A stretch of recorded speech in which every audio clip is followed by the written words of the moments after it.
Last time you saw the frame turn into a house, but there's one big problem. It's still not weatherproof whatsoever.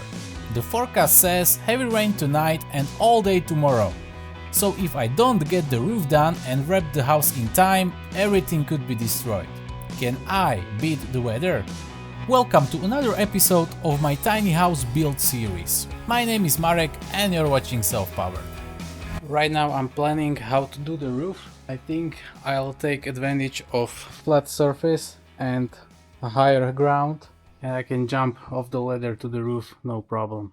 The first sheet's gonna be the hardest one, but yeah, let's do it.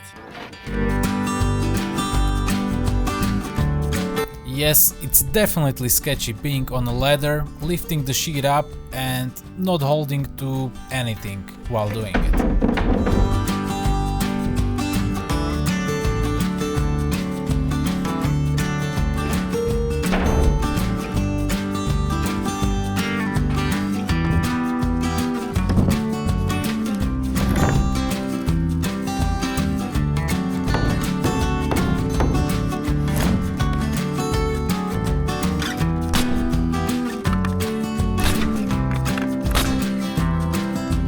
I was planning to build another temporary helping rig, sort of lift to get the sheets on the roof, but my brothers were nearby and they volunteered to help me and who am I not to allow them?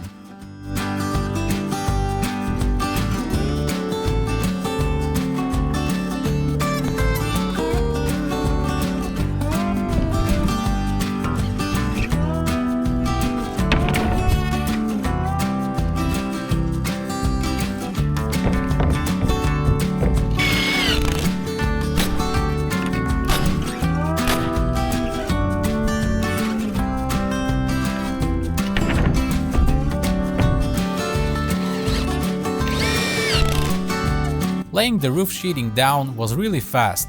I laid it down in like 20 to 30 minutes. I used only a couple of nails and screws, so I will screw and nail it down properly later in one run. But first I couldn't resist seeing how it looked from the inside.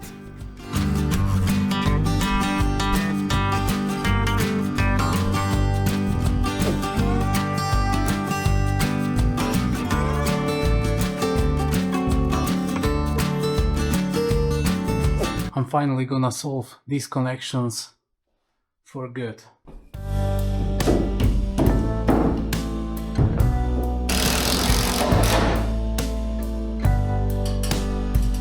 Gonna add 2 more screws because why not? The block with the screws is ready.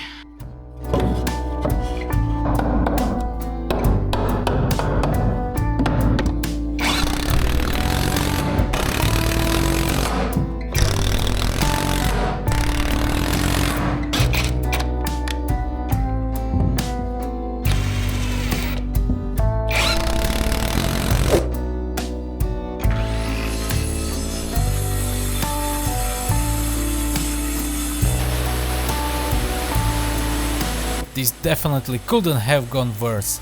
What a disaster.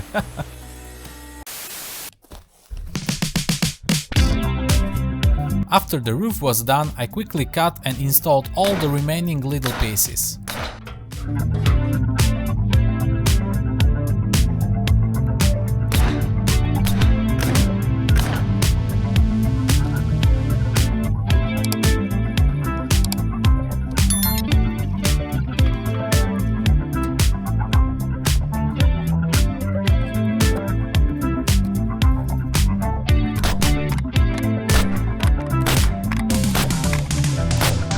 These are all the nails I got left.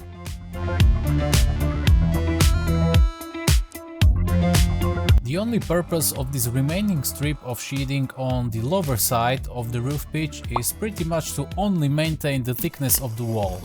So I cut it roughly and I didn't even care much about tongue and groove connection, as I would have to waste new sheets of OSB for like 12 cm strips. But on the taller side it locked the wall and the roof together, so I used precisely cut pieces and I utilized tang and groove properly.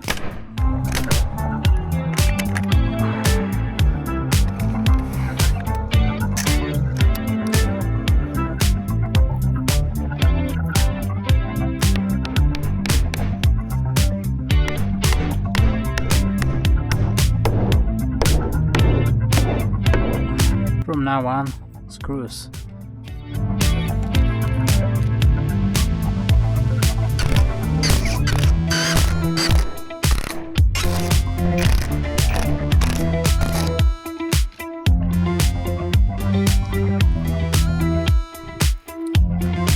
Last piece.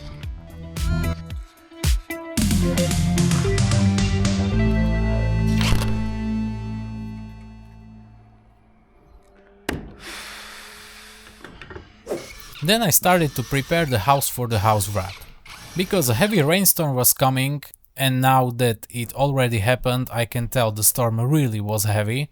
If this gets wet, I can start all over. Anyway, I started with drilling holes in every corner of every window so I could trace them from the outside. I don't have a router or some fancier tool for this. I tried the jigsaw first, but it didn't work very well. So I used the circular saw and I was really happy how the rough openings turned out. See for yourself.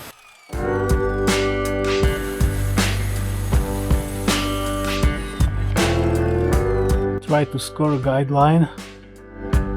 So let's give it a shot.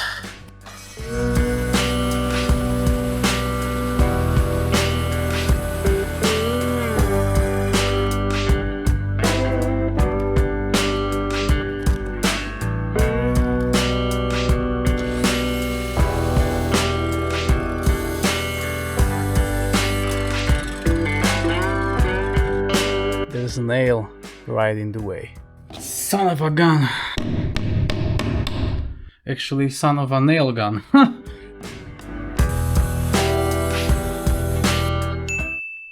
Then there was a problem with power supply. I didn't trip the breaker, so after quick investigation I found out the old power cord was a little disconnected inside, or better said, completely destroyed. Seeing this, I can't understand how the cord could have worked in the first place.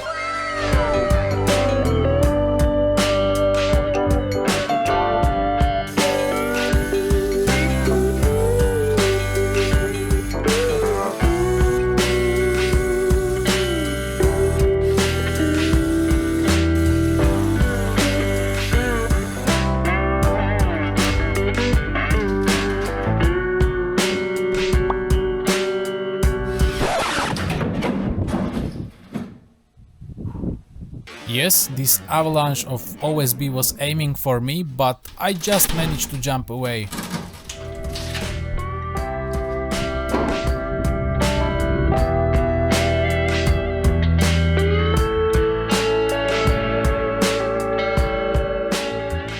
Easy, clean,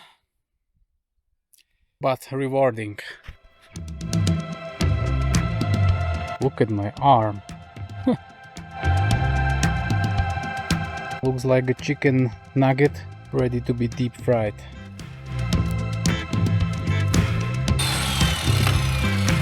After windows and door, I cut the overhangs on the walls.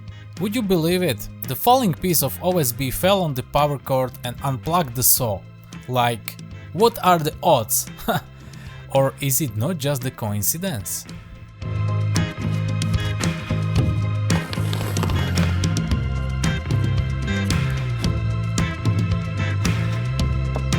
The last thing is this overhang, and I'm gonna do it from the roof.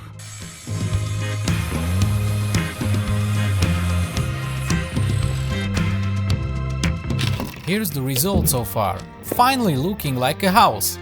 It's amazing how a couple of OSB sheets completely transformed the space. What was just a frame now looks and feels like a home.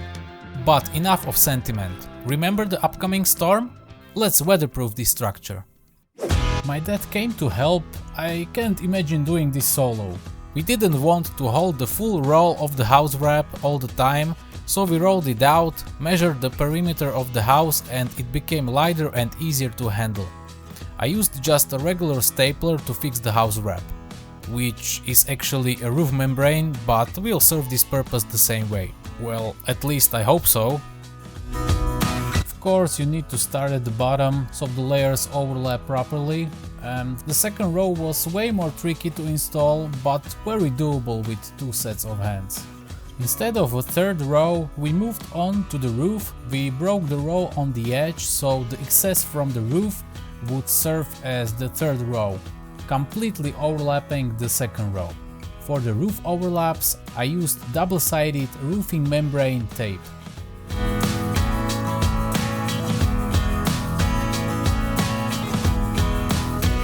Just notice how the weather changed and how quickly it got dark. The house was wrapped, but I wanted to tape all the seams at all costs, so the wind had no chance to underblow it. I used my car as a giant light torch. We stayed almost until midnight, but it was worth it. We managed to wrap it up completely and the house was now protected from the upcoming storm. Or was it? In the next episode, we'll see if the house wrap protected the house from the storm. We will install the windows and door, which will transform the space even further. It will be another huge milestone to achieve, as the house will be completely enclosed. Thank you for sticking till the end. My name is Marek and you've been watching Self-Powered. If you enjoyed the video, please hit the like button and don't forget to subscribe. Now go outside and do something. I'll see you next time.